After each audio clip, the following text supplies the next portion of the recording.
There are many notions about the scales of Judgment Day, and typically we picture something simple in our minds, like every person's going to stand on Judgment Day, and every person's going to have their own kind of a weighing thing in front of them, a scale, and there's going to be bad deeds on the one side and good deeds on the other side, and whichever one ends up weighing more is where a person's going to end up. If their good deeds are heavier, then they're going to go into heaven. If their bad deeds are heavier, they're going to go into hell. But the Quran actually paints a much more complicated picture than that simple image, to help us understand what's actually going to happen on Judgment Day, how our deeds are going to be weighed, and what that means for us right now.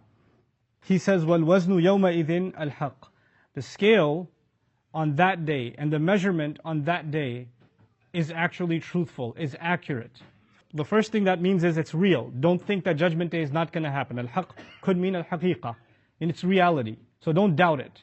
But the other meaning of al-Haqq is actually that it's accurate, and that it's precise, and that it's also justified. Haqq is also, haqqun laha, for something is rightful of it. Allah is almost saying, all the scales we have right now are not accurate.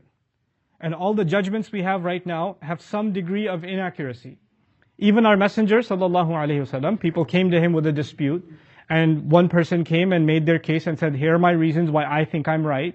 And he spoke and gave his ideas and his evidences very clearly. The other person was not very well spoken, he was shy, he was nervous. And it makes it look like one person had a really good case and the other person didn't have a good case. The same thing happens today in a courtroom. Somebody can get a really good lawyer and somebody can get a terrible lawyer, and it looks like the good lawyer has a better case. But justice is not the same as the one speaking. If you spoke well or you made a good case, that doesn't mean you are more rightful or you're more true. Justice is something else entirely. Right? So even the Messenger ﷺ said that even if he were to pass a verdict right now, don't think you've escaped Allah's judgment. That's something else. That's a different set of standards. Because Allah Azza wa Jalla knows realities far beyond what we can know. The same is true even of the laws of Islam. The laws of Islam are better than any other law because it's the law given by Allah Azza wa Jalla. But at the same time, the law of Allah can also be misused. The law of Allah can be manipulated. Somebody, for example, can be given a punishment in Islam because they're found guilty. But because they were found guilty in the court of law, maybe the evidences presented were corrupt evidences, they were faked, they were false testimonies. There could be all kinds of things that took place, corrupt things that took place. At the end of the day, Sharia was established, the law was executed, but as a matter of fact, justice was not served.